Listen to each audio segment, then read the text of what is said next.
ಮನೆ ಕುಸಿತ ಆತಂಕ, ಜನರ ಗೋಳು ಕೇಳುವರು ಯಾರು? ಬಿರುಕು ಬಿಟ್ಟಿರುವಂತಹ ಗೋಡೆಗಳ ಮಧ್ಯೆ ಮೃತ್ಯು ಕೂಪದ ಬದುಕು. ಚರಂಡಿ ನೀರಲ್ಲಿ ಜಲಾವೃತವಾಗಿದೆ ಡೆಂಟಲ್ ಕಾಲೇಜ್ ಸ್ಲಂ. ಮುಳುಗಡೆ ಭಾಗದಲ್ಲಿದ್ದರೂ ಕೂಡ ಈ ಪರಿಸ್ಥಿತಿ. ನವನಗರಕ್ಕೆ ಸ್ಥಳಾಂತರ ಮಾಡಿ ಕೊಳಚೆ ಮಂಡಳಿ ವಿರುದ್ಧ ಸಿಡಿದೆದ್ದಿದ್ದಾರೆ ಈಗ ಯಾದಗಿರಿಯ ಜನರು.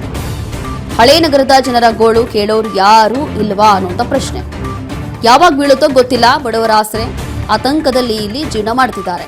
ಕಳೆದ 2 ದಿನಗಳ ಮಳೆಗೆ ಸೃಷ್ಟಿಯಾಗಿರುವಂತಹ ಸಂಕಷ್ಟಕ್ಕೆ ಆತಂಕ ನಿರ್ಮಾಣ ಆಗಿದೆ. ಯಾವ ಭಾಗದಲ್ಲೂ ಅಥವಾ ಯಾವ ಒಂದು ಕ್ಷಣದಲ್ಲೂ ಕೂಡ ಇದೆಲ್ಲವೂ ಕೂಡ ಬೀಳಬಹುದು ಅನ್ನುವಂಥ ಭಯದಲ್ಲಿ ಈಗ ಇಲ್ಲಿನ ಜನ ಇದ್ದಾರೆ. ಕಳೆದ 2 ದಿನಗಳಿಂದ ಆಗಿರುವಂತಹ ಮಳೆಗೆ ಈ ಪರಿಸ್ಥಿತಿ ಆಗಿದೆ. 2 ದಿನಗಳಿಂದ ಆಗ್ತಾ ಇರುವಂತಹ ಭಾರಿ ಮಳೆಗೆ ಸೃಷ್ಟಿಯಾಗಿರುವಂತಹ ಒಂದು ಅವಾಂತರ ಇದೆಲ್ಲವೂ ಕೂಡ ಬಿರುಕು ಬಿಟ್ಟಿರುವಂಥ ಗೋಡೆಗಳ ಮಧ್ಯೆ ಜನ ಈಗ ಹೆದರ್ಕೊಂಡು ಜೀವನ ಮಾಡ್ತಿದ್ದಾರೆ. ಈಗ ಬಾಗಲಕೋಟೆಯಲ್ಲಿ ಆಗ್ತಾ ಇರುವಂಥ ಪರಿಸ್ಥಿತಿ ಇದು. ಮುಳುಗಡೆ ಭಾಗದಲ್ಲಿದ್ದರೂ ಕೂಡ ಯಾರು ಕೂಡ ತಲೆ ಕೆಡಿಸ್ಕೋತಾ ಇಲ್ಲ. ಯಾರು ಕೂಡ ಹೇಳೋರು ಕೇಳೋರು ಇಲ್ಲ ಇಲ್ಲಿ ಅನ್ನೋಂಥದ್ದು ಗೊತ್ತಾಗ್ತಾ ಇದೆ. ಕೊಳಚೆ ಮಂಡಳಿ ವಿರುದ್ಧವೂ ಕೂಡ ಯಾದಗಿರಿಯ ಜನ ಈಗ ಆಕ್ರೋಶವನ್ನು ಹೊರಹಾಕ್ತಿದ್ದಾರೆ. ಹಳೇ ನಗರದ ಜನರ ಗೋಳು ಈಗ ಯಾರು ಕೇಳ್ತಾರೆ ಅಂತ ಈ ದೃಶ್ಯಗಳಲ್ಲಿ ಗಮನಿಸ್ತಾ ಇದ್ದೀವಿ.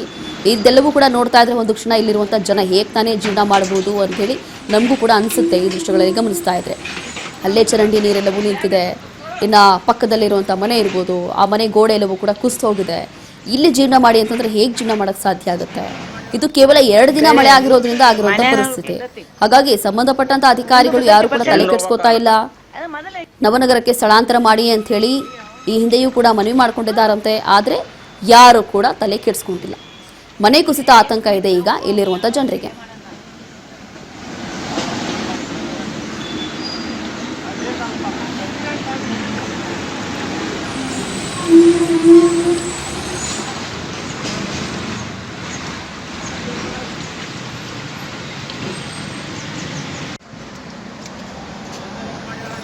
ಇದು ಬೆಳೆ ಇವ್ರದ್ದು ಮನ್ಯಾನ ಬಿದ್ದತಿ, ಇವಂದು ಬಿದ್ದೈತಿ ಅದು ಮೊದಲೇ.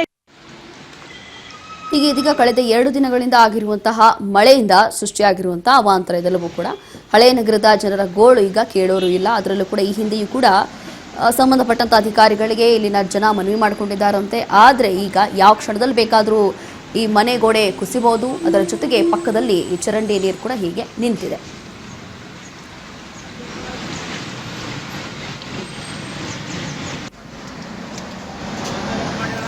ಇದು ಬೆಳೆ ಇವ್ರದ್ದು ಮನ್ಯಾನ ಬಿದ್ದತಿ, ಇವಂದು ಬಿದ್ದೈತಿ ಅದು ಮೊದಲೇ.